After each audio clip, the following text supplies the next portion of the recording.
Hello and welcome. I'm Saeed from StoryPlanet.net. Dive right into the essence of the most captivating books without reading them cover to cover.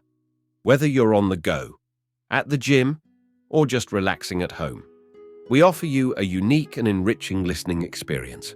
Today, we are exploring the book, The Happiness Industry, a creation by William Davies. Professional psychologists, neuroscientists, marketers, economists, and even your boss are all interested in knowing what brings a smile to your face, makes you laugh, or even triggers a skip in your step. Their goal? To ensure you are a productive employee and encourage you to make purchases. In The Happiness Industry, 2015, the focus is on examining how our happiness is analyzed, quantified, and exploited, frequently without our awareness or approval. Before we delve into these revelations, it's interesting to note that William Davies, a senior lecturer and director at the Political Economy Research Centre at Goldsmiths, University of London, is known for his book, The Limits of Neoliberalism. His work has been published in various esteemed publications such as New Left Review, Prospect, The Financial Times, and Open Democracy. Additionally, his website, www.potlatch.org.uk, was highlighted in the New York Times. With 6 key ideas to unveil, brace yourself for a deep dive into this captivating book on storyplane.net. To start, discover how your happiness can impact those around you.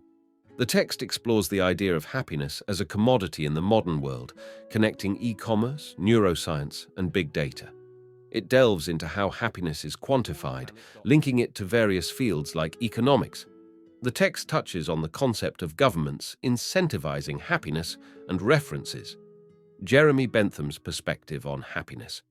Key idea number 1. Utilitarian philosophers think happiness is an actual and objective concept. Happiness is measurable through neuroscience and philosophy. It is seen as a physiological event in the brain's orbitofrontal cortex. Jeremy Bentham tied happiness to pulse rate and money. Governments aim to maximize societal happiness by punishing and rewarding individuals based on their behaviors. Key idea number 2. The text suggests that people are often convinced that money is the most important factor for happiness. Economists have studied the relationship between pleasure and money since the early 1990s, finding that higher income levels are associated with greater happiness. Neuroscientists discovered that pleasurable activities increase dopamine levels in the brain, activating reward centers. Some suggest buying decisions might be governed by neural pathways, potentially linking money to happiness. There is a concern about the motives behind such research, with capitalism's influence on tying money and happiness together and commodifying happiness. Key idea number 3. Modern market research analyzes consumer behavior to encourage increased spending. Advertising teams use neuroscience insights to sway consumer behavior. Anticipation of owning a product often brings more pleasure than actually having it. Current ads focus on the experience of using a product rather than its features. Marketers manipulate feelings effectively, using research into behavioral analysis. Online advertising and e-commerce enable tracking consumer behavior easily. Employers also aim to tap into employees' happiness. Key idea number 4. Investing in healthcare by both governments and businesses is done to enhance productivity. Capitalist companies love making profits. But what happens when their employees do not love their jobs? Dwindling enthusiasm and productivity are some of the greatest threats to any aspiring firm. A study by Gallup revealed that as little as 13% of the global workforce are engaged in and enthusiastic about their jobs. A further study also found that a quarter of absenteeism is not the result of real sickness, but general burnout experienced by employees. A lack of engagement doesn't just mean suffering employees, but massive cost to businesses and governments too. Active disengagement, be it absenteeism, sickness, or even just inertia when on the job, costs the US economy a whopping $550 billion a year. Simply put, capitalism cannot sustain itself unless businesses can rally commitment from their employees. Why? Because productivity goes hand in hand with health and happiness. Researchers estimate that companies can increase their output by 12% if employees feel happy. Findings also highlight the personal dangers of burnout for employees, leaving them at greater risk of heart attacks, strokes, and nervous breakdowns, all of which are naturally disastrous for productivity.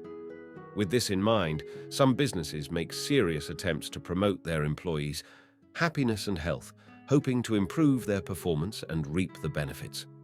Executive wellness programs, for instance, are designed for the senior employees of companies in order to keep them fit enough to run the ship.